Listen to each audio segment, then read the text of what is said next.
میں کتاب الفتن سے آخری حدیث پیش کر کے اجازت چاہوں گا، باقی حدیث انشاءاللہ پھر بیان کریں گے۔ صفحہ نمبر 69 پر حدیث ہے، رسول پاک صلی اللہ علیہ وسلم کے پاس ایک اعرابی آ گیا۔ اعرابی آیا اور آپ کو ایک بچڑا بیچا، اس نے بچڑا بیچا ادھار سودا کیا۔ تو فرماتے ہیں فَأَدْبَرَ الْأَعْرَابِي فَلَقِيَ عَلِيَّ بْنَ أَبِي طالب، فرماتے ہیں جب اعرابی بیچ کے باہر نکلا، ابھی پیسے لینے تھے، ادھار بیچا تھا، کہتے ہیں جب باہر نکلا تو فَلَقِيَ عَلِيَّ بْنَ أَبِي طالب، رستے میں حضرت مولا علی کھڑے ہوئے تھے، حضرت مولا علی سے ملا۔ حضرت مولا علی کہنے لگے فقال علی للأعرابی، فرمانے لگے کہ اگر اے اعرابی اگر تو چلا گیا، پیچھے رسول پاک صلی اللہ علیہ وسلم کا وصال ہو گیا، تو پھر پیسے کس سے مانگے گا جا کے؟ تو وہ اعرابی کہتا ہے یہ تو میں نے سوچا ہی نہیں تھا۔ تو حضرت علی کی بات سن کے واپس ہوا، آ کے کہنے لگا یا رسول اللہ صلی اللہ علیہ وسلم اگر آپ کے پاس موت آ گئی تو پھر میرا حق کون دے گا؟ جو میں نے آپ کو بچڑا بیچا ہے کون دے گا؟ تو میرے آقا صلی اللہ علیہ وسلم نے فرمایا ابو بکر صدیق لکا بحقک، فرمایا ابو بکر صدیق کے پاس آ جانا، ابو بکر صدیق میرے بعد مصلی امامت پہ ہوں گے، وہ تمہیں حق دے دیں گے۔ اللہ یا رسول اللہ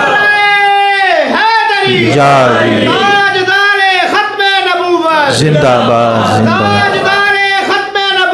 زندہ باد زندہ باد۔ تو میرے آقا نے فرمایا ابو بکر صدیق کے پاس آ جانا، وہ تمہیں تمہارا حق دیں گے۔ وہ پھر واپس ہوا، مختصر میں پیش کرتا ہوں، پھر واپس ہوا حضرت علی کے پاس۔ حضرت علی نے کہا ان سے پوچھو جا کے، موت کا تو کوئی پتہ نہیں، ابو بکر صدیق دنیا سے چلے گئے تو پھر کس سے لوں گا میں جا کے؟ وہ عربی پھر پلٹا آ کے کہنے لگا یا رسول اللہ صلی اللہ علیہ وسلم اگر ابو بکر صدیق دنیا سے چلے گئے تو پھر کس سے لوں گا؟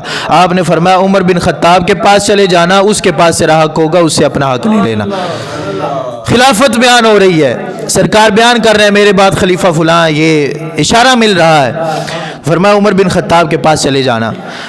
پھر عربی واپس آیا، اب تھا عربی، اب واپس ہوا تو حضرت مولا علی نے کہا یار اچھے بندے ہو، اگر حضرت عمر بن خطاب دنیا سے چلے گئے پھر کس سے حق لوگے؟ کہنے لگا یہ تو میں نے پوچھا ہی نہیں، پھر چلا گیا جا کہنے لگا یا رسول اللہ صلی اللہ علیہ وسلم یہ وہ در ہے کہ جس در سے منگتا خالی نہیں جاتا۔ سرکار نے یہ نہیں کہا کہ تو بار بار کیوں آ جاتا ہے۔ پھر تیسری مرتبہ کہنے لگا کہ حضرت عمر بن خطاب اگر دنیا سے چلے گئے تو پھر کس کے پاس جاؤں؟ تو میرے آقا صلی اللہ علیہ وسلم نے فرمایا تیرا حق عثمان غنی کے پاس ہوگا، عثمان غنی سے آ کے لے لینا۔